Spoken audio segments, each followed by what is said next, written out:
मतलब इस्लामाबाद अकॉर्ड मेरी जिंदगी में तो शायद सबसे बड़ी चीज़ हो अगर हो जाए, राइट? ऑब्वियसली ये सीज फायर इन इटसेल्फ शायद one of the biggest thing. मतलब कल जेडी वैंस पाकिस्तान आ रहा है, that's crazy. It's not a तुक्का यार, इट्स नॉट कि कोई भी आगे ये इस तरह के, नो नॉट एट ऑल। कल आप इलेक्शन कराए ना, तो क्या शहबाज शरीफ इलेक्शन जीते? For the first time, we made sure through our diplomacy, through our power, and being only country in the world कि जो बीजिंग और वाशिंगटन और रियाद को at the same time move कर सके। बिल्कुल।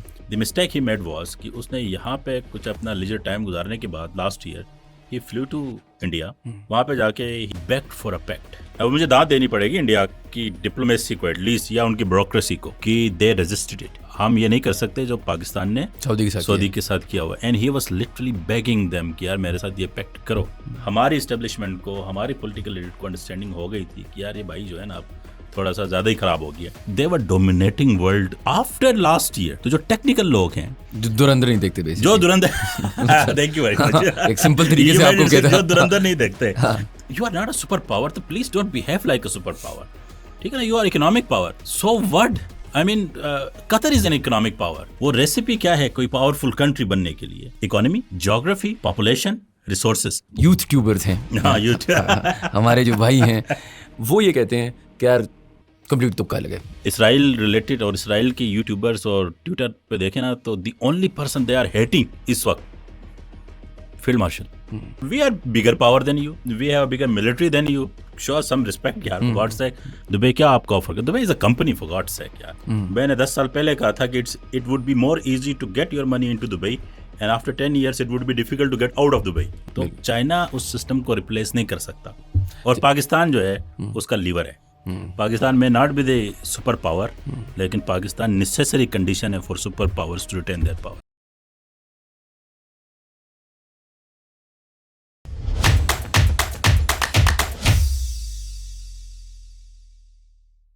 Assalamu alaikum everyone and welcome to another episode of How Does It Work, a podcast by Pro Pakistani. We have a very interesting guest back in the studio, Jibran Hussain Raza. Dr. Jibran Hussain Raza is an economist. इनने बड़ी बड़ी predictions दी 3 साल पहले, कोई 6-7 महीने पहले। तो पहली बात तो बहुत बहुत शुक्रिया, आपने हमें टाइम दिया। Thank you very much. वालेकुम सलाम। और दूसरी बात, जिन लोगों ने आपको कमेंट्स में गालियाँ दी जिन लोगों ने आपकी कोई बात नहीं सुनी, इंक्लूडिंग मी, मैं ये कैमरे में भी कहना चाहता हूँ, जब आपने कहा कि बाकी लोग हमसे जेलस हैं, जब आपने 3 साल पहले कहा जब हम डिफ़ॉल्ट हो रहे थे कि डिफ़ॉल्ट कुछ नहीं, IMF कुछ नहीं, हमारी स्ट्रेटेजिक डिविडेंड इतना हाई है कि हम दुनिया के प्लेयर्स में से हैं। आज आपको वापस बुलाने की वजह ये है कि जब आपने मुझे वो वीडियो देखी थी कि ये पहली बात तो माननी पड़ेगी कि आज जब हम खड़े हुए हैं, seize fire talks, Islamabad accord, बहुत सारी आपकी जो प्रोफेसर जियांग वाली प्रेडिक्शंस थी देसी प्रोफेसर जियांग जो है लेकिन आप असल डॉक्टर हैं, चलिए ये तो अच्छा है, लेकिन सच होना शुरू हो रही हैं। तो क्या आपको लगता है कि आगे होगा? और पहले तो मुझे ये बताएं ना कि how do you think Pakistan is sort of faring right now? Thank you very much. And obviously कि देखें, प्रेडिक्शंस दो चीज़ों के ऊपर प्रेडिक्शंस होती हैं। आप प्रेडिक्शंस अगर इंफॉर्मेशन के ऊपर रख रहे हैं तो वो रिस्कियर होती हैं, लेकिन अगर आप प्रेडिक्शन का स्कोप नॉलेज के ऊपर रख रहे हैं तो आप you get a fair chance to be in a right direction. सही गलत की बात अलग है। देखें, जब भी मैंने ये कहा है कि हम डिफ़ॉल्ट नहीं करेंगे, और उसको जब मैं बेस बनाता हूँ तो अक्सर मुझे लोग पूछते हैं, इंक्लूडिंग यू, कि यार आप कैसे कह सकते हैं कि मुल्क का दिवालिया निकल गया, हमारे पास डॉलर नहीं है, तो ये नहीं है, तो कैसे होगा? तो मैं यूजुअली लोगों को समझाने की कोशिश करता हूँ कि इकोनॉमी सेपरेटली, इंडिपेंडेंटली कोई चीज़ नहीं है, इट्स एन इकोसिस्टम। और उस इकोसिस्टम में बेस लाइन के ऊपर जो मैंडेटरी कंडीशन है जो किसी भी इकोनॉमी को स्ट्रेंथ देती है, वो उसकी इकोनॉमी, उसका साइज़, उसकी पॉपुलेशन और उसकी ज्योग्राफी है। अब ये सारे एडिटिव फॉर्म में एक के साथ नहीं मिले होते हैं, ये मल्टीपल फॉर्म में हैं, ये कंप्लीमेंट कर रहे होते हैं एक दूसरे को। फॉर इंस्टेंस, पॉपुलेशन हमारी स्ट्रेंथ है। आपको ये पता चले कि आपके घर में से 6 भाई कमाने वाले हैं और आप अकेले जो है ना वो कोई किसी बिजनेस में फेल भी कर जाओ, तो आपको ये पता है यार ठीक है प्रॉब्लम है, लेकिन वी आर सॉर्टेड। पॉपुलेशन इस तरह का रोल प्ले करती है, और ये आप अपनी स्ट्रेंथ में देखते हो रेमिटेंसेस के थ्रू। फिर ज्योग्राफी आती है। देखें यूएसए इतना स्ट्रॉन्ग क्यों है आज, क्योंकि यूएसए को एक नेचुरल डिविडेंड हासिल है, उसकी ज्योग्राफी। 2 सीज ने उसको प्रोटेक्ट किया हुआ है और नेबर्स जो हैं उसके साथ मिले हुए हैं।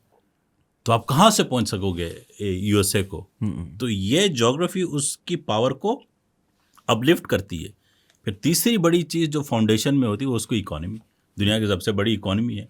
आपको पता चले कि एक कंट्री है जिसकी इकोनॉमी सबसे ज़्यादा है, ज्योग्राफी सबसे स्ट्रांग है, पॉपुलेशन दुनिया की तीसरी चौथी बड़ी पॉपुलेशन है, और मिलिट्री सबसे स्ट्रांग है, तो आप सोचोगे कि यार इसके ऊपर इतना डेट है तो ये डिफ़ॉल्ट करेगा। दुनिया का सबसे बड़ा डेट है यूएसए के ऊपर, वाई वी डोंट से कि वो डिफ़ॉल्ट करेगा। अब मैं ये नहीं कह रहा कि पाकिस्तान इक्वल है, लेकिन आप इसी चीज़ों को चेक करना स्टार्ट करें। ठीक है, हमारी नंबर 1 इकोनॉमी नहीं है, लेकिन टॉप 40 इकोनॉमीज़ में है। दुनिया में 200 प्लस मुल्क है ना, तो आप टॉप 40 में हैं। पॉपुलेशन 5वें नंबर पे है।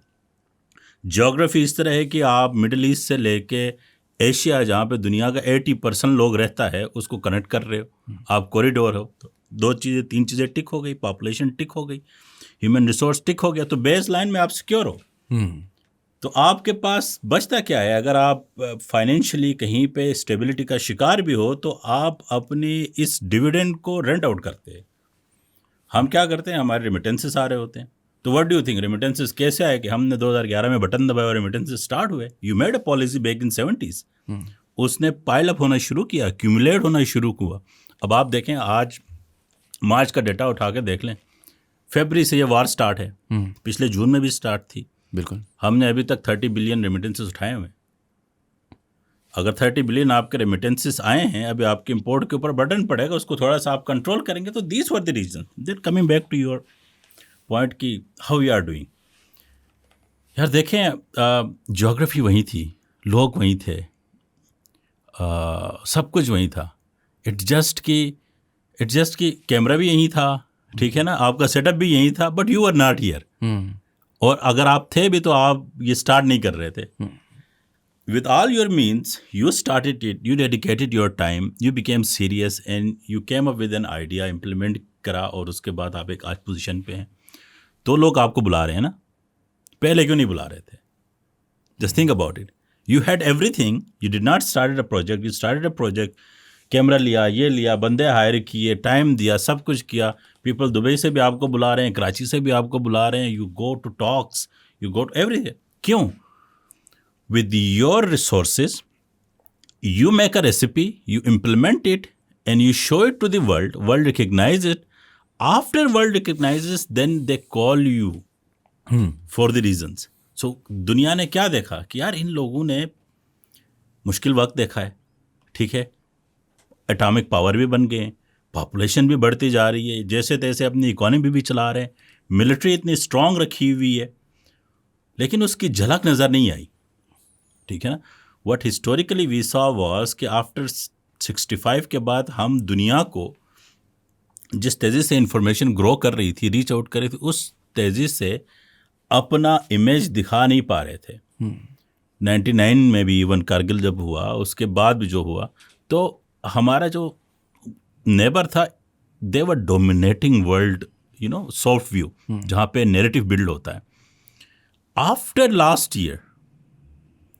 ईयर जो कुछ हुआ, तो जो टेक्निकल लोग हैं, आप वो जो इंफॉर्मेशन के ऊपर जो स्क्रैप है ना, उसको हटा के जो लोग टेक्निकलिटी को समझते हैं, जो धुरंधर नहीं देखते, बेसिकली जो Dhurandhar thank you very much, एक सिंपल तरीके से आपको कहता जो धुरंधर नहीं देखते, वी बोथ आर, तो दे अंडरस्टैंड कि यार पावर ये कंट्री ड्राइव कहाँ से कर रहा है। तो वो क्या करते हैं, थ्योरी को देखते हैं कि यार पॉलिटिकल मैन में थ्योरी क्या है, वो रेसिपी क्या है कोई पावरफुल कंट्री बनने के लिए।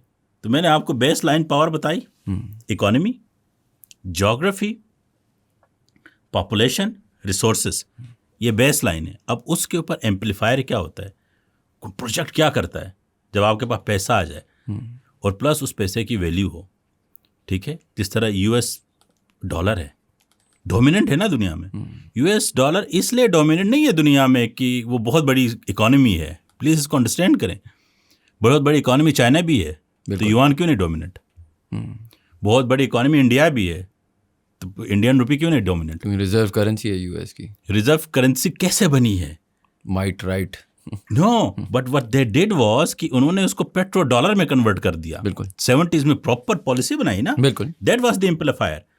पेट्रो डॉलर बनाना एम्पलीफायर नहीं था, पेट्रो डॉलर की रिसाइकलिंग एम्पलीफायर था, जिसने मेक श्योर करा कि सेकंड लेयर की जो बेस है, मिडिल बेस की करेंसी डोमिनेंट हो, मिलिट्री माइट शामिल हो। मैंने बेस में मिलिट्री नहीं डाली, देखिए आपको सेकंड लेयर पे है मिलिट्री माइट, कि लोग जान सके कि आप पंच मार सकते हो और कितने पंच मार सकते हो, कितनी देर तक मार सकते हो और कितनी दूर तक मार सकते हो।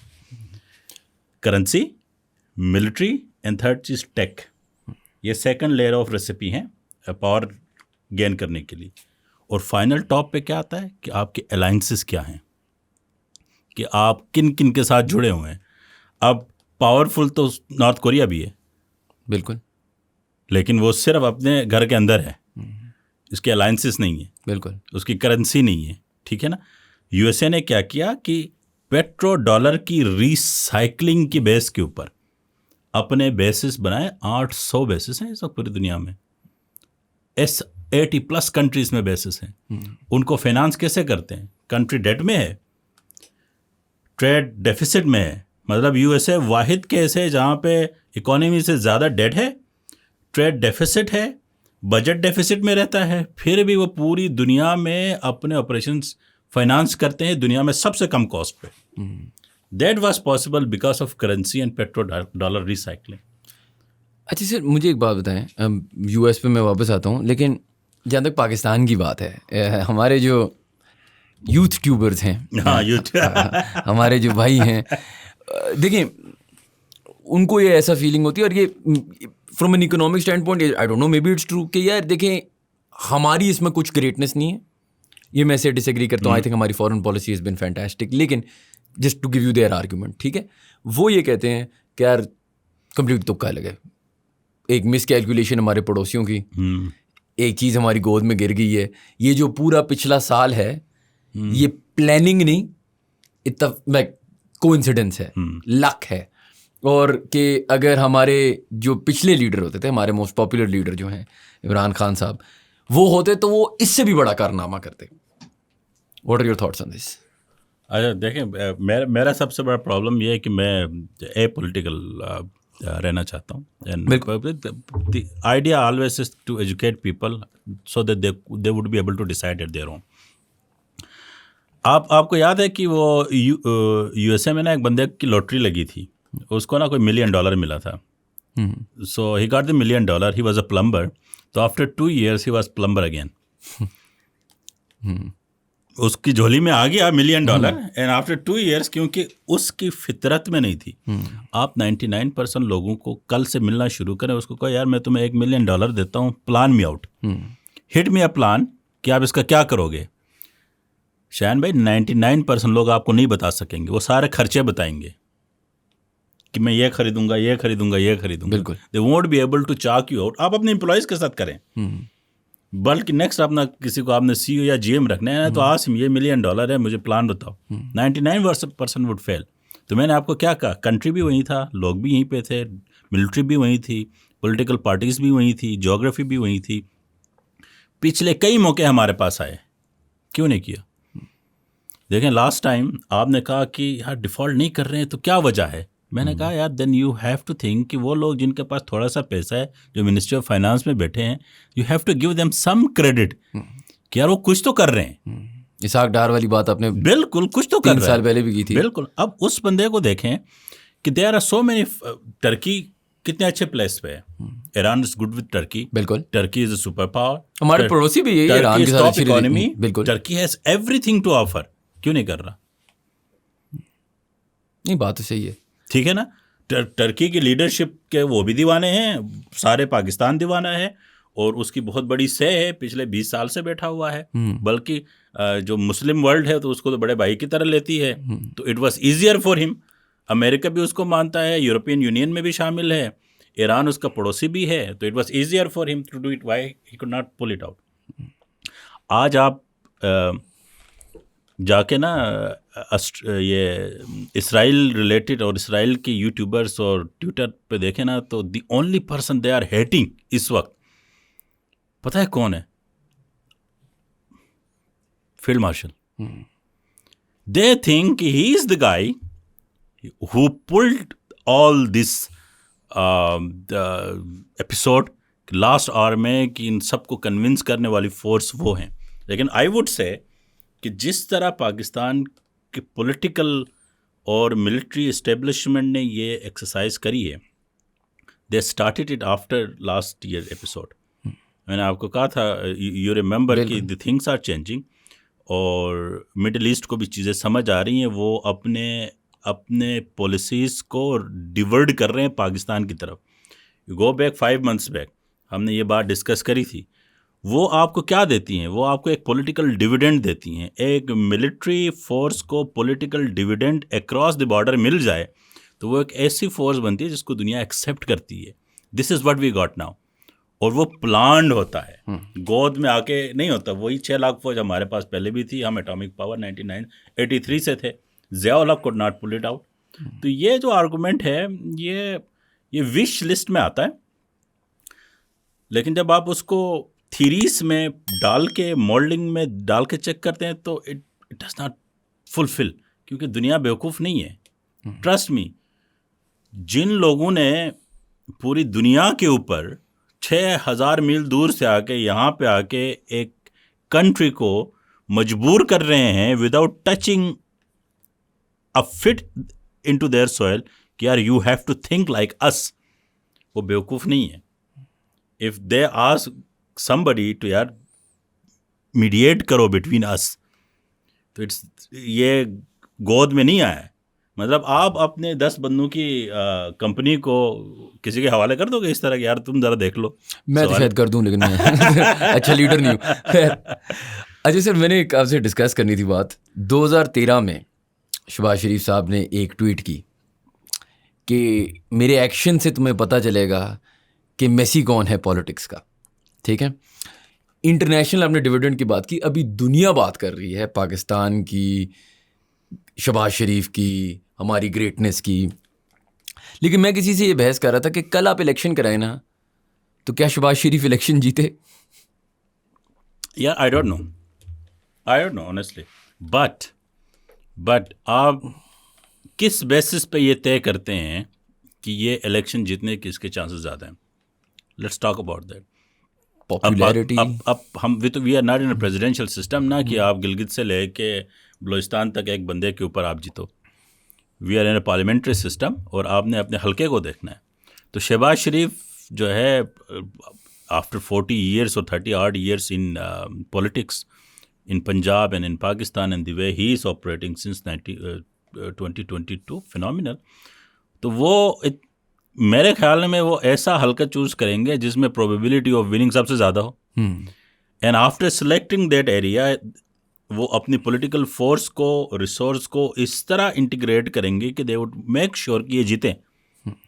अगर 1 to 1 आप जा रहे हैं, ठीक है ना, अगर आप समझते हैं कि उनको जो अपोनेंट होगा वो इतना स्ट्रांग होगा पॉपुलैरिटी में कि उसको हरा सकता है, तो he would choose another eight the same time, he would go another. तो उसकी पार्टी अफोर्ड कर सकती है कि उस एक को 4 जगहों से लड़ा सके, इन terms of resources, in terms of popularity, in terms of the force they have created being in Punjab for so many years. ठीक है ना, तो दे कैन अफोर्ड इट। तो प्रोबेबिलिटी उसके साइड पे। आप मुझसे ये पूछें कि अगर वो स्वीप कर देंगे तो that I can not tell. Nobody can sweep in Pakistan. आपको पता है आज सेंट्रल में गवर्नमेंट किसी और की है, जीबी में गवर्नमेंट किसी और की है, कश्मीर में किसी और की है, केपी में किसी और की है, बलूचिस्तान में पता नहीं किसकी है और सिंध में आपको पता है पीपल्स पार्टी की। तो ये असल में ये पता है, this is cheerleader effect. You understand cheerleader effect ना? लेकिन ये बहुत ज़्यादा चीयर लीडर इफेक्ट नहीं होगा। मिसाल के तौर पे पाकिस्तान में मैं अब सोचता हूँ, मतलब इस्लामाबाद अकॉर्ड मेरी ज़िंदगी में तो शायद सबसे बड़ी चीज़ हो अगर हो जाए, राइट? ऑब्वियसली ये सीज फायर इन इटसेल्फ शायद one of the biggest thing. मतलब कल जेडी वैंस पाकिस्तान आ रहा है, दैट्स क्रेजी। लेकिन मैं अभी भी देखता हूँ ना कि हम इतना अपने अपने सिस्टम्स में, अगर आप फील्ड मार्शल की तारीफ करेंगे तो आप बूट लेकर हैं, अगर आप शहबाज शरीफ की तारीफ करेंगे तो आप एक खास नाम दिया जाएगा, खास नाम दिया जाएगा आपको। अगर आप इमरान खान के साथ रहेंगे तो एक खास नाम दिया जाएगा आपको। तो मैं ये सोच रहा था कि शायद ये हमारे लोगों का ही मसला है, हमारा ही मसला है। हम जीत भी जाए ना तो एक दूसरे से ही लड़ते रहेंगे इंटरनली। क्योंकि देखें, मैं आता हूँ हमारी पड़ोसी मुल्क पे और उनके क्या ओपिनियंस हैं, जो मैं वैसे ऑनेस्टली बहुत इंजॉय कर रहा हूँ, लेकिन इंटरनली भी ना आप देख रहे हैं कि अभी भी ना कोई कह रहे हैं यार तुक्का लगा, ये लगा। मतलब हमें खुशी क्यों नहीं हो रही? अगर इससे बड़ी चीज़ हमने की नहीं है अभी तक हाँ, एज ए नेशन, तो हमें खुश होना चाहिए रिगार्डलेस यार। Nobody, everybody knows how the last election went, nobody wants to be a bootlegger or anything, but you can also agree कि something is a good thing for Pakistan. नहीं, देखिए there is Pakistan जैसे कंट्री में, देखिए जहाँ पे institution weak हैं, you can always expect certain degree of diversion from the actual. जो हम ये लास्ट इलेक्शन की बात नहीं, you can open any election and you can reach to same conclusion. ये हो सकता है आप ये कहें कि 2024 में इसकी डिग्री ज़्यादा थी, 20 में कम थी, 18 में ज़्यादा थी, 13 में ज़्यादा थी या कम थी। You can disagree with me in terms of percentage of diversion from the main course, लेकिन आप इन प्रिंसिपल मुझसे एग्री करेंगे कि every election goes through 3 mechanism. हाँ, मैकेनिज्म तो वही है। तो भाई अगर मैकेनिज्म सेम है तो डिग्री के ऊपर बहस तो बनती ही नहीं है। समझ रहे हैं ना? अगर we both moving to same direction and I happen to have stronger car, तो आप मुझसे ये नहीं कह सकते यार कि तुम आगे जा रहे हो। मैं तो वो डिग्री है। तो आई डोंट थिंक सो कि ये सिर्फ पाकिस्तान का मसला है। इस वक्त आप देखें वन ऑफ द प्रेशर्स जो यूएसए फेस कर रहा है, डोमेस्टिक मेल्ट डाउन। मतलब रिपब्लिकन स्प्लिट हुए हैं ऑन दिस ईरान वॉर। बिल्कुल, दोज पीपल जिन्होंने ट्रम्प को जिताया है, जो रोगन हो गया, चार्ली कर्क हो गया, ये कैंडेस हो गई, समझ ही नहीं आ रही ना, कार्सन हो गया, ये वो लोग थे जो राइट विंगर रिपब्लिकन्स थे, बिल्कुल पोस्टर चाइल्ड थे। हाँ, दे मोबिलाइज्ड पीपल यार। चार्ली कर्क अलोन जो कि उसने कितना यूथ को मोबिलाइज किया एंड दे मेक श्योर कि यार ये ट्रम्प जीत जाए। बिल्कुल, जो रोगन had a big influence. Joe Rogan one of the biggest forces. Now go them and see कि दे रिपब्लिकन आपस में लड़ रहे हैं। बिल्कुल, दे हैव अ स्प्लिट। कुजा की किसी ज़माने में होता था कि लेफ्ट ये और ये आपस में जो है ना उनकी लड़ाइयाँ चल रही होती थी, पीपल आर एंजॉयिंग इट। लेकिन उससे मिल क्या रहा है? व्हाट वी सी इसकी जो डिस्कोर्स है पॉलिटिकल प्रोसेसेस के अंदर ऑपोजिट व्यू रखना, इट्स अ गुड थिंग। उसको दीन ईमान का हिस्सा बनाना ये गलत चीज़ है। बिल्कुल, इसको इमोशनल कर देना, वो इसको इमोशनल कर देना ये गलत चीज़ है। देखें, नहीं, आपने जिस तरह कहा कि हमारी करंट हिस्ट्री में ऐसा कोई इवेंट होने नहीं जा रहा, उसकी वजह क्या थी कि इंटरनेशनली लोगों को ये तो पता था कि यार पाकिस्तान एक पावर है, लेकिन क्या ये ग्लोबल ऑर्डर को मेंटेन करने की जितनी पावर रखती है या नहीं। देखिए, अगर मैं आपसे कहूँ ईरान एक पावरफुल कंट्री है, तो आप मानेंगे Iran is a powerful country. लेकिन मैं आपको ये कहूँ कि ईरान ग्लोबल ऑर्डर सेट कर सकता है, आप कहेंगे नहीं यार, नहीं कर सकता, क्योंकि उसके पास रिसोर्सेज नहीं है, उसने बेसिस नहीं खड़े किए, उसकी इकॉनमी इतनी स्ट्रांग नहीं है, उसके पास इतनी मिलिट्री नहीं है, उसकी सॉफ्ट पावर इतनी नहीं है कि अक्रॉस द बॉर्डर जो है ना उसकी बात को तस्लीम किया जा सके। इसी तरह पाकिस्तान के बारे में ये था कि ये डिसरप्टर्स तो हैं, ये लिवरेज तो क्रिएट कर सकते हैं between super powers, and we have been delivering this. क्या ये ऑर्डर मेंटेन करने वाली फोर्स हो सकती है या नहीं? तो for the first time in our history, ठीक है, हमने जो कोल्ड वॉर थी उसमें चाइना को उठा के रशिया यूएसए लेके गए, चाइना को उठा के यूएन पे खड़ा कर दिया। बिल्कुल। Then after cold war we were able to then help China to enter into the open markets, ठीक है ना, after 2001 and 2008 we did it, we have been doing it last year, and we when it comes to Middle East, we have been playing this role. Trust me कि जिस तरह ये middle east को काम रखा गया है ना इस वक्त, क्योंकि हमारा पैक्ट भी था वगैरह, last time we discuss about the pact, तो ये इट्स नॉट अ तुक्का यार, इट्स नॉट कि कोई भी आगे ये इस तरह के, नो, नॉट एट ऑल। ये proper for the first time we had to exert कि यार we are selling stability. Please understand this thing कि there are agents. We talked about this game theory ना, तो गेम थ्योरी में agents हैं. America एक agent है, Iran एक एजेंट है, मिडिल ईस्टर्न कंट्रीज एजेंट्स है, पाकिस्तान है एजेंट. इनके अपने अपने मोटिव्स हैं, अपने अपने ऑब्जेक्टिव्स हैं, अपने अपने अपॉर्चुनिटी कॉस्ट्स हैं. उसमें हमारा ऑब्जेक्टिव क्या है? For the first time we made sure through our diplomacy, through our power, through our soft side as well as our ability to reach out to the people, and being only country in the world कि जो Beijing और Washington और Riyadh को at the same time move कर सके. बिल्कुल. It's not like we taking dictation. ये गलत बात है. और ये जो है ना खास किस्म के हल्के जो इंडिया से आ रहे होते हैं, वो सारे अकाउंट्स आप देखें इंडिया में होते हैं जो ये प्रोपेगेट कर रहे होते हैं, शहबाज शरीफ की जो ट्वीट थी, जिसको यहाँ पे जो है ना रिसाइकल किया जाता है, वो खास किस्म के.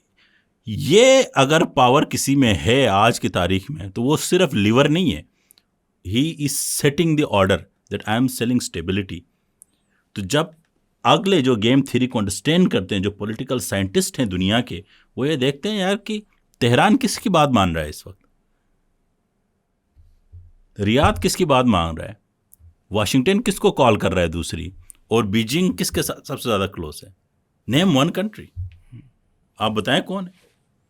हमारा कंट्री है. If you think this is a pure luck, तो या आप डिप्लोमेसी को अंडरस्टैंड नहीं करते, या यू मीन्स की जो लोग इसको बात करते हैं. देखें, जब सीपेक सबोताज हो रहा था, बिल्कुल, तो Chinese went a little back foot पे चला गया. उन्होंने कहा hello what, the only thing we wanted from you was यार सिक्योरिटी देनी है. आपने सिक्योरिटी भी नहीं दे पा रहे हो, और ऊपर से जो है ना वो 13 में किए गई चीज़ों के ऊपर कीड़े भी निकाल रहे हो. तो चाइना इस वक्त परचेजिंग पावर पेरिटी में नंबर 1 इकोनॉमी है. बिल्कुल. $43 ट्रिलियन की इकोनॉमी है. अगर परचेजिंग पावर पेरिटी देखें, यूएसए दूसरे नंबर पे आता है और 10 ट्रिलियन के डिफरेंस से आता है. Pakistan does not matter to China that much. They want कि यार ये एक ऐसी फोर्स है जो ब्रिज है between us and the countries, जो इसकी एक बेस लाइन फोर्स को एक्सेप्ट करते हैं. जो हमारा फेथ है, जो हमारी मिलिट्री है, जो हमारी ज्योग्राफी है, और जो हमारी स्ट्रेंथ है जो मिलिट्री के पास है हमारी, उसको they understand this thing. That's why Pakistan for the first time become the lever of order. तो अमेरिकन्स तो बेवकूफ़ नहीं है. They play this thing every day. उनका स्टेट लेवल का एक गवर्नर जो है ना ये चीज़ें खेलता होता है. बिल्कुल. तो they understood the value and they said okay, this is the place where we have to go, and that place is Islamabad. अच्छा सर, अब मुझे बताएं. And we should be proud of it. इसमें कोई शक नहीं. मतलब I think this is the best time I have lived as a Pakistani. I mean आप देखें, कोई शक नहीं. इसको इस तरह देख लें कि if Islamabad becomes a place where, देखें एस्केलेशन लेडर जो होता है ना, वो लोग समझते हैं कि यार अभी वॉर हुई, अभी इसका रिजल्ट आएगा. नो. जब जब जब कंट्रीज, जब सोसाइटीज़ आपस में लड़ना शुरू करती हैं, तो दे क्रिएट अ लेडर, जिसको एस्केलेशन लेडर बोलते हैं. पहले क्या होता है कि उस कंट्री के हालात के बारे में इंफॉर्मेशन वार स्टार्ट हो जाती है, फिर उसकी आइडियोलॉजी के ऊपर, फिर उसकी आइडियोलॉजी किस तरह आपके ख़िलाफ़ है वो बताया जाता है. फिर ये बताया जाता है कि वो कितने जालिम हैं दूसरे लोगों के लिए.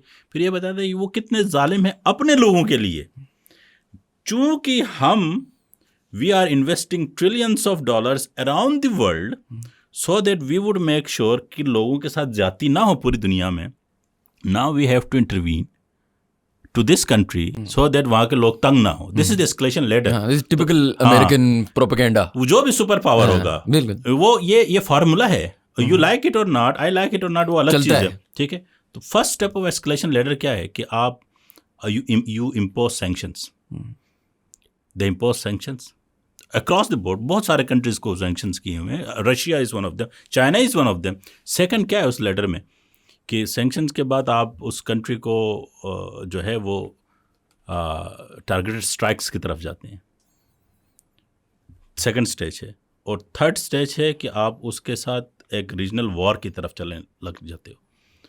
अब इस एस्केलेशन लेडर में जब वो पहुंच गए सेकंड लेवल पे, जब allied force America and Israel जब पहुंचे टारगेटेड हिटिंग के ऊपर, ईरान के ऊपर, तो दे realised one thing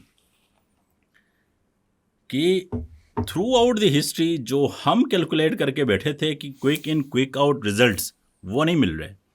for the first time they found out कि हमारी जिस पेस के साथ ऑब्जेक्टिव्स अचीव होते थे वो पेस स्लो हो गई है। और हमारे एलाइज जो हमारे साथ हैं वो हमसे दूर हो रहे हैं। यानी आप एस्केलेशन लेडर में आप हारना शुरू हो जाते हैं। बिल्कुल। If you know I am might, मैं आपसे तगड़ा हूँ और मैं 3 अटेम्प्ट के बाद आपको गिरा नहीं सका, तो आपके लिए ज़रूरी नहीं कि आप मुझे गिराएं, आपका खड़ा रहना आपकी विनिंग है। बिल्कुल, मेरा सर्वाइव करना मेरी विन है। That's it, you don't necessary need to lose. So this is the prime of game theory in terms of escalation ladder, कि उस लेडर में आप कहाँ खड़े हैं। तो when they reach to this point, striking वाले पॉइंट में, तो they reach out to the conclusion after 40 years the cost बहुत ज़्यादा है, रेजिस्टेंस बहुत ज़्यादा है, none of the objectives we wanted quick in quick out वो अचीव हो रहे हैं। Now we need a way out. अच्छा, मुझे बताएं कि इसी गेम थ्योरी पे साथ चलें। एक हमारे पड़ोसी मुल्क ने बड़ी अच्छी एक नैरेटिव बिल्ड की उनकी गेम थ्योरी में कि ये एक टेररिस्ट मुल्क है, कि सिक्योरिटी थ्रेट है, इधर कोई क्रिकेटर जाएगा तो मार जाएगा। ठीक है, श्रीलंका के क्रिकेटर्स आए कुछ साल पहले और बड़ी एक इसमें हुई। अब with the biggest regional war, international world war 3 being resolved in Islamabad, being resolved publicly Serena hotel में, ठीक है, हाउ डू यू, मतलब अब उनका जो पूरा नैरेटिव दुनिया में बिकता था कि ये लोग जो हैं टेररिस्ट हैं, ये लोग जो हैं सिक्योरिटी अपनी हैंडल नहीं कर सकते, इनके अंदर सिविल वॉर बस उभर रही है। हाँ, अब वो नैरेटिव तो मुश्किल है कि कोई पकड़े, बेशक मतलब सीज फायर होल्ड करे ना करे। Where does their foreign policy go with us? Will they eventually now be like यार अच्छा चलो ये वाली स्ट्रैटेजी नहीं चली, अब कुछ नया कुछ करना पड़ेगा ना, दोस्ती की तरफ जाएंगे, किसकी तरफ जाएंगे? जो करंट लीडरशिप है वो क्या करेगी? क्योंकि उनने अपनी आवाम को एक चीज़ बेची हुई है, एक प्रॉमिस बेचा हुआ है, एक कॉन्सेप्ट बेचा हुआ है, और अब आपको एक मेल्ट डाउन नज़र आ रहा है।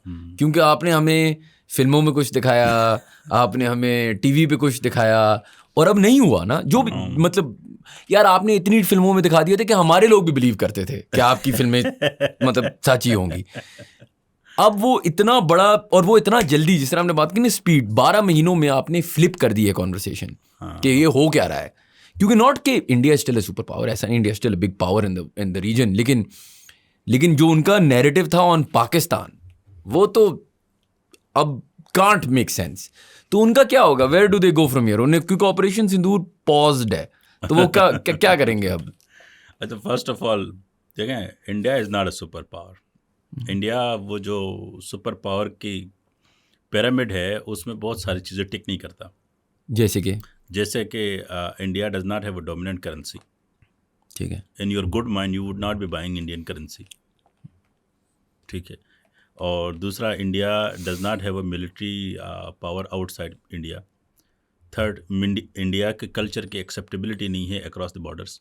नो मैटर वो जितने मतलब मर्जी चाहे बॉर्डर बना लें, मूवीज़ बना लें, उसकी एक्सेप्टेबिलिटी नहीं है। We people in Bangladesh and Pakistan watch their movies because we somehow derive the same culture historically. बिल्कुल, we understand the culture, that's why. तो जो उस पिरामिड में जो फंडामेंटल चीज़ें हैं जो किसी भी इकोनॉमी को, किसी भी कंट्री को सुपर पावर बनाती हैं, even geography does not support them. India is the only country in सब कॉन्टिनेंट जो किसी अपने नेबर के साथ अच्छा नहीं है। द ओनली नेबर जो अक्रॉस द सी था दैट वाज ईरान, उसको भी they lost it in their ledger eyes, जो है ना डिप्लोमेसी वाले में, वो जो नहीं आता उनका एक फॉरेन मिनिस्टर लेजर आइज वाला। I mean, have you seen the people of India who are sane and who are educated, and their tweets, literally they are thanking Shehbaz Sharif since yesterday.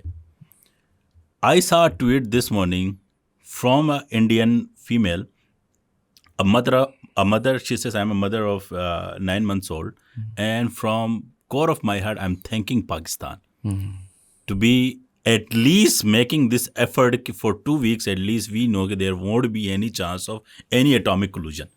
इस तरह क्या हमें thank करना चाहिए? वैसे Indians जो है ना, बीइंग बॉलीवुड कल्चर, दे अभी तक वो 1947 से बाहर निकल ही नहीं सके हैं. Somehow they are not accepting us. It's just like another Israel. They don't want to accept Palestinians. They don't want to accept Lebanese. They don't want to accept people in Gaza. They just वो ये पता, ये शुरू हुआ था 1934 से, जब मुस्लिम league ने दे वांटेड कि जो मुस्लिम मेजॉरिटी एरियाज है वहाँ पे मुसलमानों का अलग से पॉलिटिकल कोटा हो. This started from there. They wanted कि यार ये एक्सेप्टेबिलिटी उनकी ना अभी तक आई नहीं है. जब तक ये एक्सेप्ट नहीं करेंगे ना टेबल पे कि यार वी आर इक्वल समहाउ, ठीक है ना, तो we can not move ahead. तो उनकी फॉरेन पॉलिसी क्या है, उनकी foreign, you are not a super power, तो please don't behave like a super power, ठीक है ना. You are economic power, so what, I mean Qatar is an economic power, so what, मतलब Qatar एक economic power, you can not call it a super power. UAE एक economic power, Saudi Arabia is an economic power, but you can not call it a super power. Why you can not call it a super power? वो चीज़ें टिक नहीं करते जो मैंने आपको बताई हैं. What India was doing against Pakistan was कि वो जो सॉफ्ट पावर है, जो इंफॉर्मेशन वॉर है, वो उसमें अभी भी जीतता है, वो उसमें अभी भी बहुत आगे है. It's a rule of statistics. 1 billion people tweeting against 1 crore people tweeting. जमीन आसमान का फर्क है यार. आई मीन आज सुबह आप देखें, देयर इज अ ट्रेंड कि Kashmir is a part of India trending in Iran. Who are trending? Indian people sitting in their houses. पता नहीं. Israel is this. It's stupidity. I am sorry, I don't want to say the thinking they portray. I mean last time you agree I said कि यार unfortunately देखें, I am a kind of a person, मैंने 2012 में एक research paper लिखा कि India का सबसे अच्छा डिसीजन था 1994 में पाकिस्तान को मोस्ट फेवरेट नेशन करार देना. 1994 तक पाकिस्तान के टर्म्स ऑफ ट्रेड इंडिया से के साथ हमारे बेटर थे. हम ज़्यादा एक्सपोर्ट करते थे बनस्बत वो जो हमें एक्सपोर्ट करते थे. They played it very good. उन्होंने पाकिस्तान को मोस्ट फेवरेट नेशन डिक्लेयर किया. उसके बाद India has upper hand in economic activity between India and Pakistan, जो छोटी बहुत जो भी है. You enjoy the circus now. This is मतलब अदरवाइज देखें, आप इतनी बड़े इकोनॉमिक पावर हो, आप एक बहुत बड़ा कल्चर हो, कोई शक नहीं, आप बहुत, इसमें कोई शक नहीं है. देखिए Mohenjodaro in Sindh and Balochistan and Afghanistan का कुछ एरिया एंड इंडिया की मेजॉरिटी एरियाज जो हैं, they have a culture of 5000 years old. आप you can not deny oldest civilization in the world. Behave like one, for God's sake यार. मतलब how difficult it is if you know good Urdu से speak like Urdu ना. मतलब you go and I just say this thing to one of the tweet of their foreign minister कि for God's sake just bring the culture and the आपके जो stretcher था दुनिया में उसको ही वापस लेके आए. 30,000 इंडियंस उस ट्वीट के रिस्पॉन्स में, जो मैंने ट्वीट किया उसके नीचे गालियां दी हैं. The only thing they come up with was the Pakistani. That's the only thing they can come up with. यानी दे डोंट एक्सपेक्ट कि a person from Pakistan can read a book, can learn a thing and say a rational thing. What does this say about you? लेकिन ये एक vocal minority भी तो हो सकती है ना. जिस तरह अगर मैं पाकिस्तान को कम्प्लीटली कुछ तबकों में डिवाइड कर दूं जो हमारी सोशल मीडिया पे ज़्यादा एक्टिव हैं, तो हम भी बड़े निकम्मे लगे. मतलब मैं ऑनेस्ट हो रहा हूँ, मैं उस तबके का नाम नहीं लेना चाह रहा, लेकिन अगर वो तबके के लोग को मैं सिर्फ इन आइसोलेशन देखूं तो वो तो असल में व्हाट हैपेंस ना is, and I understand this, we have all been there, like मतलब let's be honest, I am referring to PTI के कुछ supporters, when you love someone a lot ना हैं, जो इतना वोकल हो गए हैं और उनका लीडर अब क्योंकि गिर रहा है स्टैचर में, उनसे वो चीज़ रैशनलाइज नहीं हो रही ना. आप गेम थ्योरी की बात कर रहे हैं, आप टेक्निकली बात कर रहे हैं, आप लॉजिकली बात कर रहे हैं, लेकिन वो यहाँ से बात कर रहे हैं ना, जब अब बस एक लड़की से प्यार हो गया है आप बात कर रहे हैं कि वो आपके लिए बुरी है, उसकी फैमिली है, अब भाई प्यार है, आशिक है. अब वो उन लोगों को वन ऑफ द मोस्ट वो पाकिस्तानी कहेंगे ना, अभी और क्या कहेंगे. चैलेंज जो मुझे इवन क्लासरूम्स में भी मिलता है ना, वो ये है कि हाउ इज़ इट पॉसिबल कि आप इतने एजुकेटेड होके आप एक पाकिस्तान के लीडर के बारे में या उसके लेगेसी के बारे में इस तरह बात नहीं करें जिस तरह करनी चाहिए. Come on guys, my love to a prime minister या Imran Khan is separate from the rationality जिस पे बैठ के मैंने एक चीज़ एनालाइज करनी है. दो अलग अलग चीजें हैं, बिल्कुल ठीक है ना। Love is not going to feed 25 crore लोग फॉर गॉड सेक यार, बिल्कुल। ठीक है ना। तो बना दें, उनकी 30% पॉपुलेशन हार्डली इंग्लिश अंडरस्टैंड करती है, हमारे 66% पॉपुलेशन इंग्लिश अंडरस्टैंड करती है। This is the difference. हमें अलग होने के बाद हमें तेज में ज़्यादा होना चाहिए था, हमें एग्रेसिव ज़्यादा होना चाहिए, वो एग्रेसिव ज़्यादा है इन एवरीथिंग। मतलब आप you can not make any sense to when it comes to Indian politics कि आप कह रहे हैं कि यार हम पाकिस्तानी प्लेयर्स को नहीं खिलाएंगे और उसकी कमेंट्री वसीम अकरम कर रहा होता है। मतलब द स्टुपिडिटी ऑफ थियरी आप यहाँ पे देख लें कि आई एम सेइंग कि यार कि मैंने पाकिस्तानी को पैसे नहीं देने, इट्स लाइक गिविंग पैसे to Pakistani means you sponsor a terrorism, और वहां पे बैठ के वसीम अकरम कमेंट्री कर रहा है उसी मैच पे। नहीं बात तो और अंपायर भी पाकिस्तानी होगा। मतलब it makes no sense, that just it shows कि how stupid you are. This is the stupidity which then has been transformed to the Middle East from Indian side. और मिडल ईस्ट पे मैं sort of इधर एक tangent draw करूंगा। I love Dubai, मैं बहुत ज़्यादा जाता हूँ, मेरी बहनें वहाँ पे रहती हैं 20 साल से ये वो, and it is been a safe even for Pakistanis. बहुत सारे लोग वहाँ पे रहते हैं, बहुत सारे हमारे भाई उधर हैं, तो आपको एक हमदर्दी है। दैट बीइंग सेड, अगर मैं अपनी न्यूट्रल लेंस पे आऊँ, मेरे ख्याल में सबसे बड़ा लूज़र इस जंग का यूएई है, क्योंकि अब आपने एक रीजन में क्लियरली दिखा दिया कि आपकी अलायंसेस किन किन के साथ हैं। आपने क्लियरली दिखा दिया है कि आपकी, देखिए before I even get to उनकी अलायंसेस और उनकी जो मिस्टेक्स हैं, स्ट्रेटेजिक मिसस्टेप्स हैं, आपने हमारे साथ जो रिलेशनशिप रखी है ओवर द लास्ट 30-40 ईयर्स, बेशक वहाँ पे पाकिस्तानी है, बेशक वहाँ से रेमिटेंसेस आती हैं, लेकिन उसमें आपने हमारी कोई ना मदद की, ना हमारी फॉरेन पॉलिसी में एड की, ना किसी चीज़ में एड की। और अब जब आप देख रहे हैं यूएई और पाकिस्तान की टेंशन्स बढ़ती हुई, we are for the first time in a long time, if not in leverage position, at least at a parity position. तो आप पहली बात इससे एग्री करेंगे कि यूएई की पॉलिसीज हमारे खिलाफ थी, और क्या आपको ये लगता है कि now we should take this opportunity to sort of just balance it? मैं ये नहीं कह रहा कि अब हम जुल्म कर, मैं बस कह रहा हूँ कि हमें भी कुछ आप फ़ायदा दें ना। आपने के एमिरेट्स टू कराची बना के एमिरेट्स भी खड़ी कर दी, ये भी कर दिया, हमारी लेबर फोर्स पे दुबई मॉल भी खड़ा कर दिया। अब हमें भी कुछ बेनिफिट मिलना चाहिए ना, स्पेशली अगर आप अब हमसे मिलिट्री चाहोगे या सुप्रीमेसी चाहोगे, कुछ इस जोन में चाहोगे, तो we should also get something from it.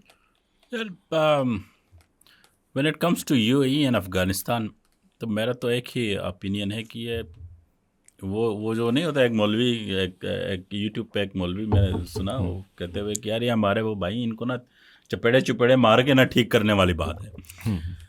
But I would not से कि दे यूएई कि हमारे ख़िलाफ़ कोई उन्होंने डिसीजन लिया है इन देयर ओन फ्रेम, जहाँ पे ना जो इन्फ्लुएंस है डिसीजन मेकिंग प्रोसेस में ना, तो यूएई में बहुत ज़्यादा इन्फिल्ट्रेशन है इंडिया से और इसराइल से। बिल्कुल, आप इसको आई डोंट नो देख सकते हैं या नहीं देख सकते, but there is an obvious infiltration of these two forces in UAE's political. ये एक नेक्सस है, ये तीन एक यूनिट हैं, वो you can say it. But उन्होंने in a good faith of their frame of mind कि उन्होंने अपने लिए अच्छा डिसीजन लिया होगा। We don't dispute with them, if it's good for you we are okay, ठीक है ना। दैट्स व्हाई वी सेड कि यार हमने उसके ऑडिट में गए ही नहीं कि आपने हमें जो है ना, हमने आपको $2 बिलियन देने हैं, तो आपने भी हमारे कोई 700-800 मिलियन जो है ना वो 2008 से रोक के रखे हुए हैं, and a lot of other things. हम उसके ऑडिट में गए नहीं कि ओके यार you need it, we will give it to you.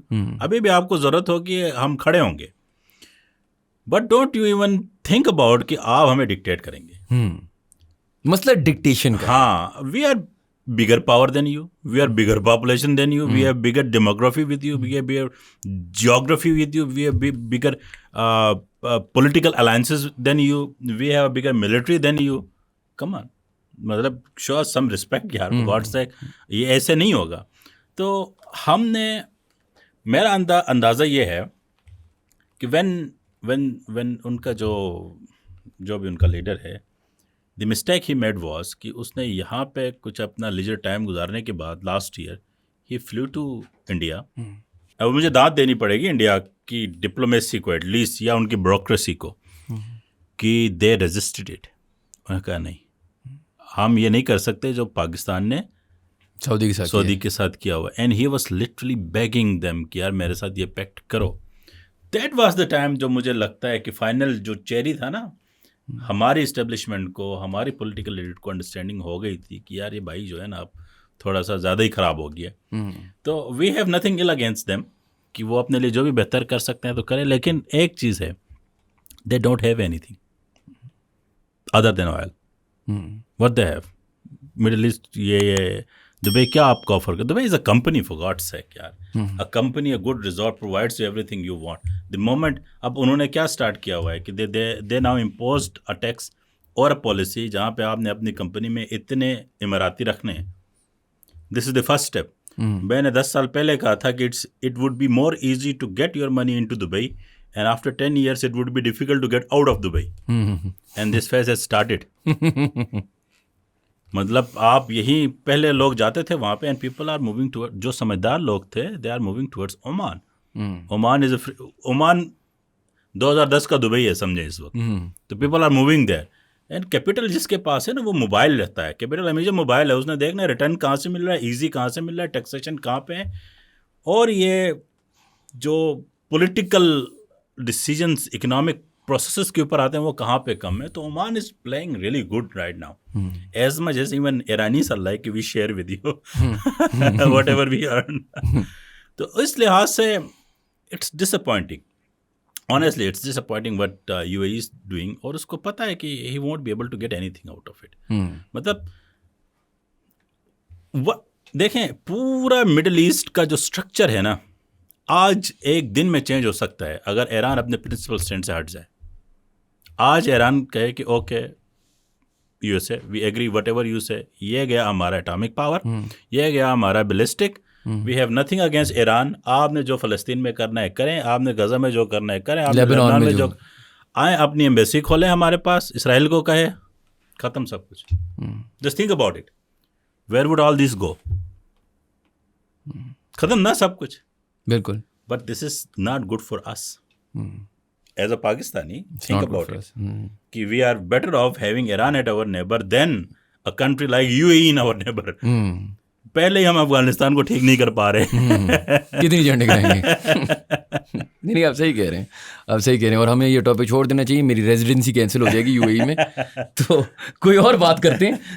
अच्छा, मैं कह रहा था कि इन ऑल सीरियसनेस कैसे हो सकता है, ये भी मेरे जहन में बड़ी बात आई, क्योंकि आपने आईएमएफ की उस ज़माने में कहा था कि क्या है आईएमएफ, और आईएमएफ की बात करना ज़रूरी है क्योंकि हमने आई बिलीव 24 कुछ इस तरह के 24 या 25वां चल रहा है आईएमएफ का हमारा कर्ज। तो एक तरफ हमने 25 आईएमएफ के कर्ज लिए हुए और दूसरी तरफ हम ये ब्रोकर कर रहे हैं एग्रीमेंट।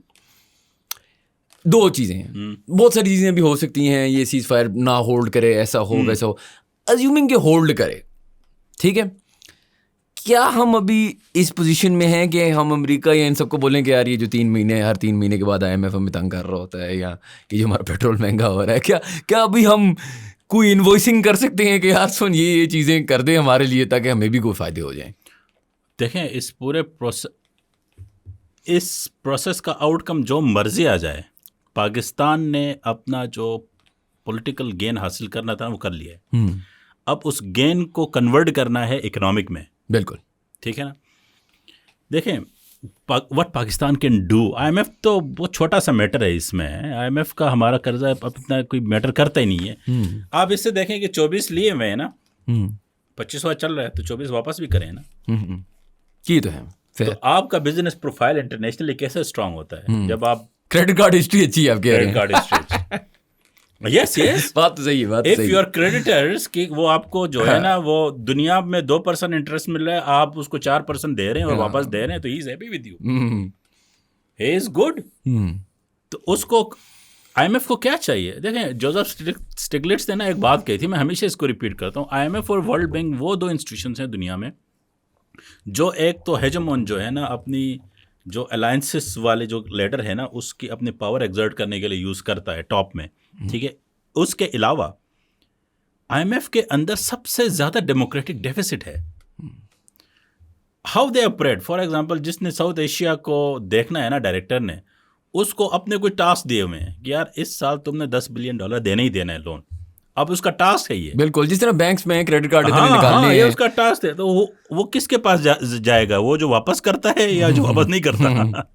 हमारे पास ही आएगा। फिर ये उनके उसके क्रेडिट में है कि यार उसने देखें कि एक प्रोग्राम कराया पाकिस्तान के साथ, इम्प्लीमेंट कराया, सक्सेसफुल कराया, अब हम और प्रोग्राम में जा रहे हैं। This is success story at the part of IMF, they are happy with it.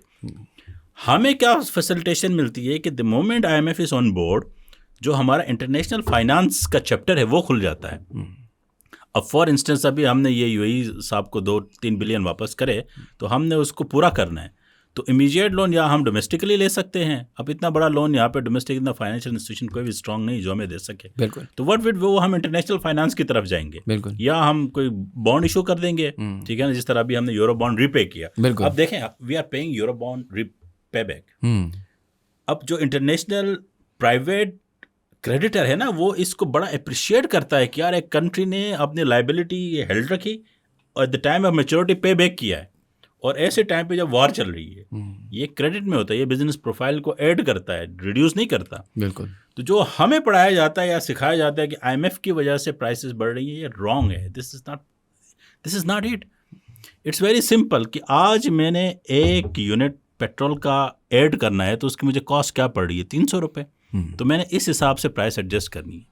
अब पाकिस्तान में मसला ये आया है, देखें ये रैंडम वॉक थ्योरी है इकोनॉमी की, कि अगर आपकी पुरानी नस्ल ने अयाशी की है ना, तो आपको पे करना पड़ेगा। 60s के बाद हमारी जो पिछली नस्ल थी, क्या पे करते थे यार? वो एनर्जी पे वो तो इस्तेसाल कर रहे थे, सुई गैस का, नेचुरल गैस का, इलेक्ट्रिसिटी का, everything was subsidised and free. तो जब उन नस्लों ने ऐशी करी है, तो मैंने और आज आपने पे करना है। We have to accept this thing. हमारी गवर्नमेंट के पास इतना रिसोर्स नहीं है ये मिडिल ईस्टर्न कंट्रीज की तरह कि गिफ्ट दे के चले। UAE ने अपने प्राइसेस बढ़ा दिए हैं, अब ले लें फिर ये the oil producer itself is जो द ओनली कंट्री जो इस वक्त प्राइसेस रेज नहीं कर रहा अपने फ्यूल में, वो ईरान है। And this is the place if we pull out, देखें gas pipeline, this whole process, what Pakistan can deliver is कि पहली चीज़ है क्रिटिकल जो है ना गेम थ्योरी का इक्विलिब्रियम है, कि 2 एजेंट्स हैं कि आप you give them face saving, कि ये USA कहे कि यार हमने इसको ईरान को फोर्स किया, पिटाई किया कि वो टेबल पे आए, और ईरान कहे यार कि देखो अब मैंने एग्रेसर को रेजिस्ट किया, दोनों की फेस सेविंग हो गई, ठीक है ना। ये इक्विलिब्रियम कहते हैं गेम थ्योरी में, कि पाकिस्तान पुल दैट आउट, ठीक है। दूसरी पॉसिबिलिटी क्या है कि जो पाकिस्तान कैन प्रोवाइड, कि इमीडिएटली जो कि हुआ कि ईरान एग्री करे स्टेट को खोलने के लिए, और USA जो है वो अपनी स्ट्राइक्स हाल्ट करे। ये दोनों पाकिस्तान ने डिलीवर करी हैं। ये 2 इस वक्त क्रेडिट में हैं पाकिस्तान के। अब मज़ीद क्या हो सकता है? Pakistan is turning Islamabad into Geneva of Asia, for God sake. अगर ये राउंड्स चले जाएं, व्हाट कैन, देखें ना Pakistan can what can offer, कि यार हमने पॉज तो दे दिया, but this is not the solution. Solution के लिए हमें इसको प्रोलॉन्ग करना पड़ेगा। तो first thing you can do is कि नेक्स्ट स्टेज पे चले जाएं, नेक्स्ट फेज पे चले जाएं। फेज 1 क्या था कि स्ट्रेट ओपन हो गया, आपने स्ट्राइक्स हाल्ट कर दी। अब ये दोनों चीज़ें आप अपनी आवाम को बेच सकते हैं, देख both can sell. Second stage क्या है? कूलिंग ऑफ इफेक्ट, कि ईरान से USA सैंक्शंस हटा दे एक ख़ास डिग्री तक, ठीक है, उसके ऑयल को फ्लो करने दे, और ईरान एग्री करे कि मैं जो है वो जो यूरेनियम है उसकी अफसरदगी जो है ना एक ख़ास लेवल से लेके नहीं जाऊंगा, ठीक है ना, और मिसाइल्स भी सर्टेन लेवल तक टारगेट। दिस इज़ एग्रीएबल, ठीक है ना, दिस इज डिलीवरेबल। ये नेक्स्ट फेज में यही होगा जो इस्लामाबाद डिलीवर करेगा। उसके बाद आती है स्टेल्थ मोड के ऊपर, दोनों कंट्रीज एक सेफ एग्जिट ले लें, एंड दैट सेफ एग्जिट की पाकिस्तान इसको ज़रा लॉन्ग टर्म में लेके जाए और रीजनल पावर्स को इंटीग्रेट करे यहाँ पे, कि टर्की को बुलाए, मिडिल ईस्ट को बुलाए, अमेरिका को बुलाए, मे बी यूरोपियन किसी कंट्री को बुलाए, चाइना को इंक्लूड करे, and the rounds of discussion would start. उस ये राउंड्स डिस्कशन स्टार्ट कराना इटसेल्फ इज अ कामयाबी। बिल्कुल। लोग जो है ना सिर्फ उसके आउटकम को देखते हैं, प्रोसेस को नहीं देखते। इस पूरे जो भी एपिसोड था उसमें इस प्रोसेस को इनिशिएट करना itself is a success. बिल्कुल You are for God said you are leveraging two superpowers and atomic powers and military powers in your country.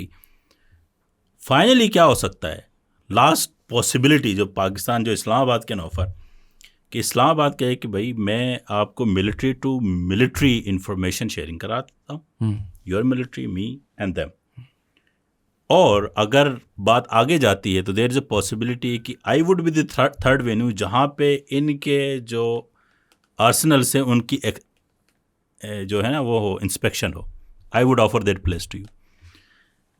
Arsenal's Iran में ना हो, arsenal would be in Pakistan.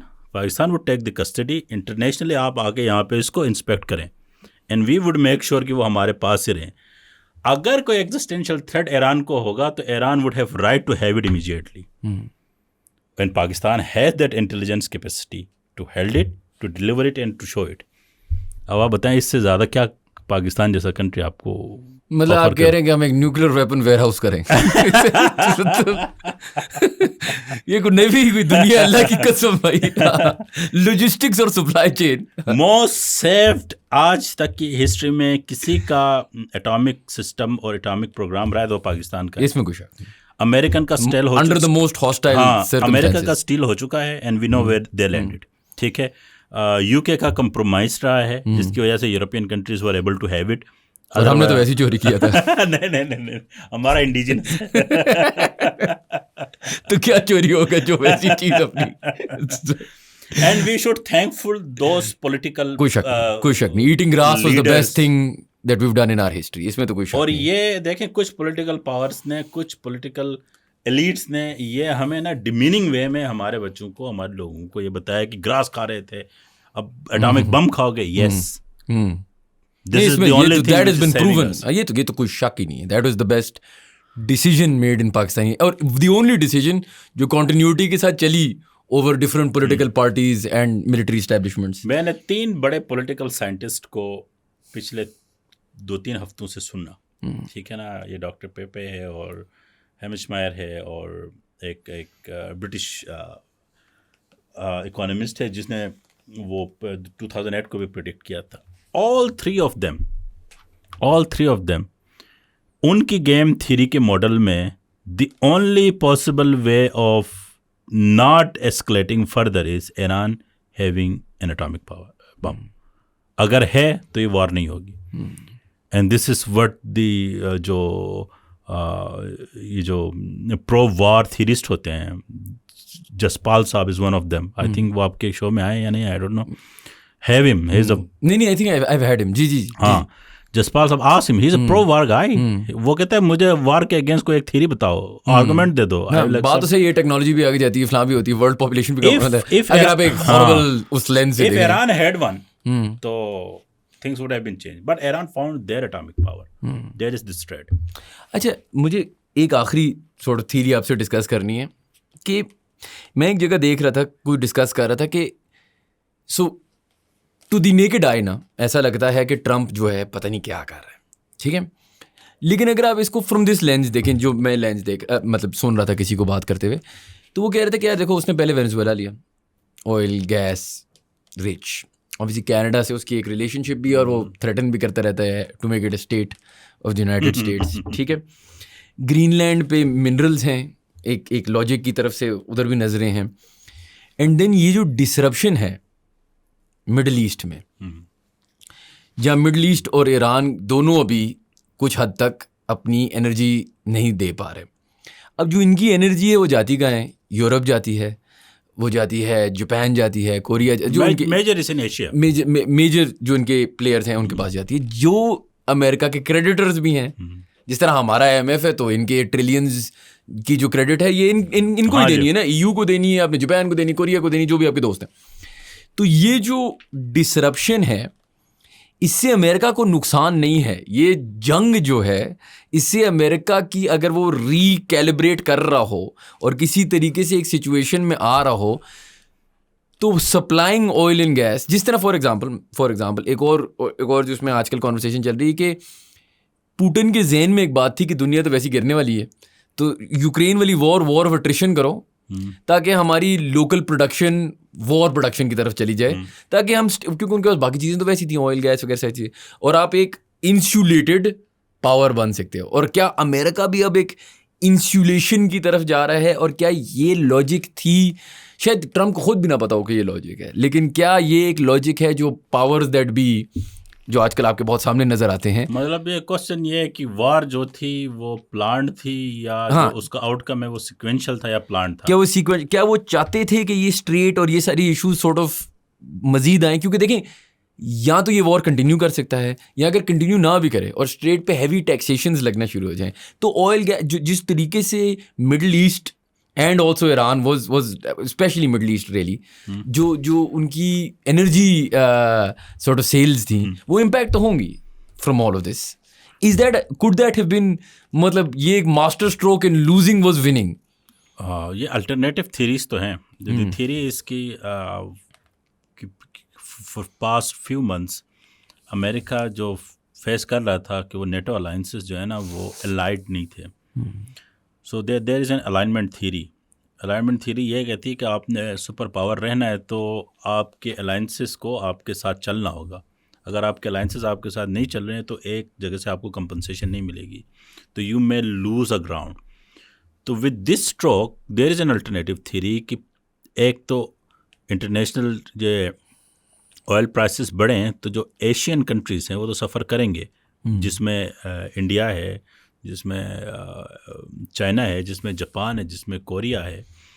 Eight the same time उसका जो trickle down effect पड़ेगा वो Europe में पड़ेगा, और Europe can not sustain it, क्योंकि यूरोप और अमेरिकन बहुत जो सोसाइटीज़ हैं वो कंज्यूमर ड्रिवन सोसाइटीज़ हैं। बिल्कुल। उनकी कैलिब्रेशन में भी ये हो सकती थी कि वो जो साइक्लिकल इम्पैक्ट जब तक यूएसए तक आएगा तब तक हम इसको रिजॉल्व कर चुके होंगे। समझ रहे ना, क्योंकि यूएसए तो सेल्फ सफिशिएंट है when it comes to energy, specially with Venezuela now as a ally. But उसकी सेल्फ सफिशिएंसी जो है वो ऑयल को अंडर $80 रखने पे है। व्हेन देखें, आप एक चीज़ समझें कि अगर पर बैरल जो कि 4 लीटर या 5 लीटर होता है, अगर $3 भी बढ़ जाए, जो कि अभी यूएसए में बढ़ चुका है, तो एक पर बैरल अगर $3 बढ़ता है प्राइस फ्यूल की, यूएसए की बात कर रहा हूँ, तो एक एवरेज अमेरिकन जो कि पूरी दुनिया से 4 गुना ज़्यादा फ्यूल यूज़ करता है। अब ये मैं आपको एक चीज़ बता रहा हूँ कि अमेरिकन जो सोसाइटी है उसकी जो ऑटोमोबाइल है वो हैवी कंजम्पशन बेसिस है। टेस्ला तो अभी शुरू हुए हैं ना, लॉन्ग रूट्स हैं वहाँ पे, समझते हैं ना आप अमेरिका को, अगर समझते हैं लॉन्ग रूट्स हैं for mobility and everything, massive country, massive. तो होता क्या है कि एक एवरेज अमेरिकन जो है पूरी दुनिया के मुकाबले में 4 गुना ज़्यादा फ्यूल यूज़ करता है। अगर $2 भी इंक्रीज कर जाए फ्यूल की प्राइस, तो एक एवरेज अमेरिकन को साल के एंड में $3000 ज़्यादा फ्यूल पे खर्च करने पड़ेंगे। अब थिंक कि अमेरिकन इकोनॉमी जो है वो हैवी कंजम्पशन बेस्ड इकोनॉमी है, एज मच एज कि आप ये देखें कि कंज्यूमर बेस है यूएसए का वो $20 ट्रिलियन का है, और दे आर लग्जरी कंज्यूमर्स, वो खर्च दिल खोल के करते हैं, और क्रेडिट पे चलती है, आपको पता। जितना वो कंज्यूम करते हैं उतनी टोटल चाइना की इकोनॉमी है। तो एक एवरेज अमेरिकन के ऊपर ये बर्डन पड़े कि उसने फ्यूल कीमत में, गैस कीमत में $3,000 से $4,000 ज़्यादा देना है, तो trust me American economy does not made for this. That's why Trump हर दिन कोशिश कर रहा है कि फ्यूल प्राइस जो है $100 से नीचे रहे। आप ये देखें जो ट्वीट करता है फजूल जो अजीब गरीब चीज़ें आती हैं या मार्केट को मोबिलाइज करने की कोशिश, वो इसीलिए करता है कि बस पेट्रोल। आप अंदाज़ा लगाएं, उसने ईरान पे वॉर अटेम्प्ट करी और पहली thing in the second week उसने क्या कहा कि यार ठीक है तुम पे सैंक्शंस नहीं है, अपना फ्यूल बेच सकते हो। इमेजिन, क्यों? Because he knows, he is a businessman, he knows कि American economy does not made for this कि $100 से ऊपर बैरल चला जाए। बिल्कुल, they can not sustain it for long. China can, China ने अल्टरनेटिव निकाला हुआ है। आपको एक बात बताऊं, चाइना, रशिया एंड ईरान जो है वो अपने इंटरसेक्शंस जो है ना वो कैस्पियन सी से ज़्यादा करते हैं। इस तरफ तो ये ज़्यादा एक्सपोज है ना, यहाँ पे नज़र भी ज़्यादा है, वो थोड़ा सा जो है ना वो ज़रा क्लोज्ड है, और वही 2-3 और कोई इंटरनेशनल नेवी वहाँ पे है भी नहीं, सिवाय वो जो कंट्रीज जिनके वहाँ पे वो मिलते हैं। सेकंड थिंग जो आपने बात की ना, बड़ी ज़बरदस्त बात की, वो जो क्रेडिटर्स की बात है, ये एम्पलीफायर मास्टर स्ट्रोक है यूएसए का। Every time they need money in their economy, they make sure कि ऑयल प्राइसेस बढ़े। पेट्रो डॉलर रिसाइकलिंग, सिर्फ पेट्रो डॉलर नहीं, बस चलता रहे। होता क्या है कि 1970s में जब इन्होंने पेट्रो डॉलर सऊदीया की मेहरबानी से शुरू करा, तो हुआ क्या कि दुनिया के हर बंदे को, हर कंट्री को उन्होंने एक सप्लीमेंट्री डिमांड के ऊपर लगा दिया। For instance, you need a water, you go and you ask for water, you get the water. लेकिन मैं आपको ये कहूँ कि यार आपको पानी लेने के लिए पहले डॉलर लेना है, तो डॉलर तो लेना पड़ेगा, सो व्हाट हैपन्स कि ये जो डिमांड है, फोर्स डिमांड, ये डॉलर की पावर क्रिएट करती है। वन चीज़, every country has to buy dollar, तो उससे क्या होता है कि लोकल करेंसीज वीक हो जाती हैं क्योंकि उनकी डिमांड नहीं रहती। सेकंड चीज़, जैसे ही प्राइस बढ़ती है फ्यूल की, तो वो जो एक्सपोर्टर है ऑयल का, उसके बैग्स बढ़ जाते हैं, मतलब उसके पास ज़्यादा डॉलर आता है। थर्ड चीज़, वो उस डॉलर को लेके कहाँ जाता है? वो यूएस फाइनेंशियल सेक्टर में चला जाता है, यूएस ट्रेजरीज खरीदता है, स्टॉक्स खरीदता है। एक अंदाजे के मुताबिक ये जो सॉवरेन वेल्थ फंड्स हैं यूके क्या प्रोड्यूस करता है? कुछ भी नहीं, सिर्फ फाइनेंशियल सिस्टम है। उससे और कुछ यूरोपियन कंट्री से, वहाँ पे ये जो ऑयल एक्सपोर्टिंग कंट्रीज हैं अरब के और एक दो और, इनका $9 ट्रिलियन यूएसए में है। $9 ट्रिलियन, जो कि ग्लोबल रिजर्व का ऑलमोस्ट 55% बनता है, इनका पड़ा हुआ है। एनुअली जो पेट्रो डॉलर है वो $3 ट्रिलियन ऐड करता है यूएस इकोनॉमी में, $3 ट्रिलियन। और वो कब बढ़ेगा? जब प्राइसेस बढ़ती हैं। अब उन्होंने कैलकुलेशन क्या करनी थी कि जो इम्पैक्ट साइक्लिकल हमारे पास आएगा उसकी कॉस्ट कितनी है, और इधर से यूएस ट्रेजरीज जो ऐड होंगी वो कितनी है। तो जो आपकी थियरी है ना, you are at the very right spot. हो क्या रहा था, टाइम हम थोड़ा ज़्यादा ले रहे हैं, लेकिन हो क्या रहा था, पिछले कोई 2 साल से ब्रिक्स जो हैं वो यूएस ट्रेजरी से निकल रहे थे। सिर्फ चाइना के पास 1.4 ट्रिलियन ट्रेजरीज थी, 1.4 ट्रिलियन ट्रेजरी, जो कि अभी हार्डली कोई 400 या 300 बिलियन रह गई हैं, यानी उसने 1 ट्रिलियन निकाल दी हैं। बिल्कुल, इंडिया ने निकाली हैं, ब्राज़ील ने निकाली हैं। केओस हो रहा था। वो ट्रेजरीज निकालने का मतलब क्या है कि global economies now they don't trust on your financial system. अब उसने उसके मुतबादिल किसको खड़ा करना था? दे नीडेड अ रिप्लेसमेंट, क्योंकि ये वो डॉलर है जिससे यूएसए अपनी हेजेमनी क्रिएट करता है पूरी दुनिया में। वो अपने वार्स लो कॉस्ट पे फिनांस करता है, अपनी इन्फ्लेशन को अपने बॉर्डर से पूरी दुनिया में फेंकता है। ये वो है, ये सिर्फ ये पेट्रो डॉलर रिसाइकलिंग से आता है। तो he had to make sure कि कुछ प्राइस बढ़े और यहाँ से आना शुरू हो जाए। लेकिन what he did not calibrated was कि जो स्ट्रेट ऑफ हॉर्मुज़ में हुआ, इन्होंने प्राइस तो बढ़ा दी डॉलर की, फ्यूल की, लेकिन सप्लाई नहीं जाने दी। सो इसका इम्पैक्ट किसके ऊपर आया सबसे ज़्यादा? ईरान के ऊपर बेनिफिट, क्योंकि ईरान जो डॉलर रशिया को, जो फ्यूल चाइना को $15-20 पे एग्रीमेंट पे बेचता था, या इसको इंडिया को, now they are charging 3-4 more times. Iran is well off with this condition. That's why in escalation ladder में Iran is winning. Remember this thing. Iran is not losing, क्योंकि ईरान के लिए सिर्फ गिरना नहीं है, सर्वाइव करना है, दैट्स इज विनिंग। और ईरान को ये भी पता है, पूरी दुनिया को ये पता है कि when it comes to wars, देखें वियतनाम में यूएसए कोई बैटल नहीं हारा, they won every battle for 10 years but they lost the war. They won every battle in Afghanistan but they lost the war. They won every battle in Iraq but they lost the war. तो when it comes to survival, आपने अगले को out run करना है, उसको थका देना है। तो जब माइट के अगेंस्ट लो पावर होती है तो इसने सिर्फ खड़े रहना है। खड़े रहे, ईरान जीत की गया। Winning was just to survive. They celebrated for week or 10 days. They are there for 40 days. And the winner when it comes to petrodollar, और जिस चीज़ के ऊपर इस वक्त वेस्ट और स्पेशली यूएसए नज़र लगा के बैठा है और पाकिस्तान की एक और वैल्यू उनके नज़दीक बढ़ गई है, वो ये है, दो चीज़ें। ग्लोबल रिजर्व 1974 में जब ये पेट्रो डॉलर स्टार्ट हुआ तो उसका 80% यूएस डॉलर में था। आज वो घट के 50-55% पे आया हुआ है। और जो अल्टरनेटिव है वो गोल्ड है और चाइनीज़ है।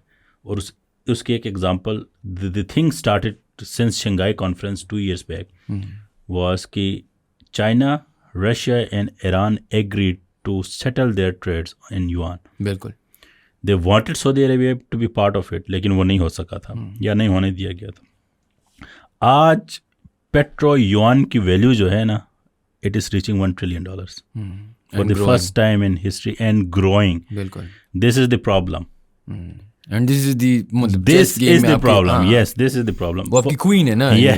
मतलब This वो is the queen, हाँ। मतलब it is the queen, right. And आप जो भी कह लें, चाइना ने टारगेट आपकी क्वीन की हुई है, अब वो गिरी नहीं है। To be fair, petrodollar still the dominant reserve currency, dominant whatever, लेकिन that is the next game. हाँ, बट चाइना उसमें जो रेसिपी ऑफ अलाइनमेंट थ्योरी है उसमें इतना नहीं गया हुआ है कि it can replace the order. बिल्कुल। ग्लोबल ऑर्डर रिप्लेस नहीं कर सकता। Let's they can to call spade spade.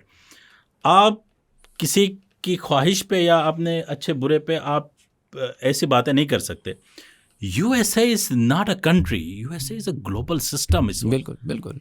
नहीं, आपको इवन ये सिस्टम को चेंज होते होते nine it's going to take a lot. और एक और जो लोग आई थिंक एक चीज़ को और इसको रैप अप इसी से करते हैं कि एक जो चीज़ I think a lot of people don't realise ना, is the British system and the American system very similar. And अगर आप हिस्टोरिकली जाएं, यूरोपियन सिस्टम्स रहते हैं ना, the Romans, the Greeks, the Ottomans, ठीक है, एक बहुत अरसे से सिस्टमैटिक चीज़ चल रही है जिस पे दुनिया चल रही है। The major power has always been something similar, ठीक है। तो चाइना को वो वाला रोल लेना नियर इम्पॉसिबल इसलिए भी है because it's a completely different system. आपने दुनिया for the last hundreds of years चला, जिस तरह लोग कहते हैं ना मुसलमानों ने दुनिया पे, but they were also European मुसलमान ना, दे वरंट मतलब Mughals weren't ruling the world, right? So that's a fact. The Uzbeks or the Pakistanis or the Indians were not ruling the world. It was a system, and that system is not just America. It's EU. It's मतलब वो बहुत aligned system है. It's Israel. It's all of it. उसको change होते होते भी 50-60 साल लगते हैं। टॉप 2 वेरिएबल्स हैं। अगर आपकी बड़ी इकोनॉमी है, स्ट्रॉन्ग मिलिट्री है, करेंसी भी स्ट्रॉन्ग हो जाती है, ज्योग्राफी भी अच्छी है, टेक्नोलॉजी में भी आप आगे हैं, इन सब में चाइना आगे है। China is doing very good in all this. कुछ शक नहीं। देयर आर 2 थिंग्स जिसमें चाइना भी बहुत पीछे है। एक, मिलिट्री एक्सपेंशन में चाइना इस वक्त पूरी दुनिया में कहीं भी बेसेस नहीं है, सिर्फ इधर शायद मिडिल ईस्ट में एक छोटा सा बेस है, और पाकिस्तान में बेस तो है नहीं।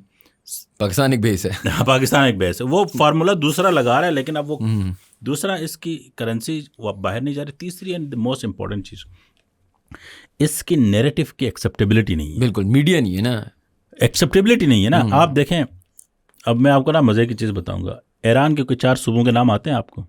नहीं आते। यूएसए के अभी आप बताएंगे? सारे आते हैं। सारे आते। ईरान के कोई 4 प्रेसिडेंट के नाम नहीं आते हो हमको, लेकिन आप he was not president। तो आपको जो है ना, इनके 4 फादर से लेके अब तक के ऑलमोस्ट 10-20 के नाम आते हैं। लिंकन से लेके, because they control the media. बिल्कुल, दैट्स द पावर। जो अलायंसेस के साथ जो दूसरी बड़ी पावर है ना, ये 2 अलायंसेस प्लस सॉफ्ट पावर, ये अभी चाइना के पास नहीं है, प्लस मिलिट्री एक्सपेंशन नहीं है। तो चाइना उस सिस्टम को रिप्लेस नहीं कर सकता। It's a good challenger to the system, but अभी कुछ लेवल बाकी हैं। अभी बहुत लेवल बाकी है। और पाकिस्तान जो है उसका लीवर है। पाकिस्तान में not be the super power, लेकिन पाकिस्तान नेसेसरी कंडीशन है for super powers to retain their power. चले sir, thank you very much, आपने हमें हमेशा के लिए बहुत मजे की कॉन्वर्सेशन की. Thank you guys for watching. If you enjoyed our content please do subscribe to our channel and we will see you for the next podcast.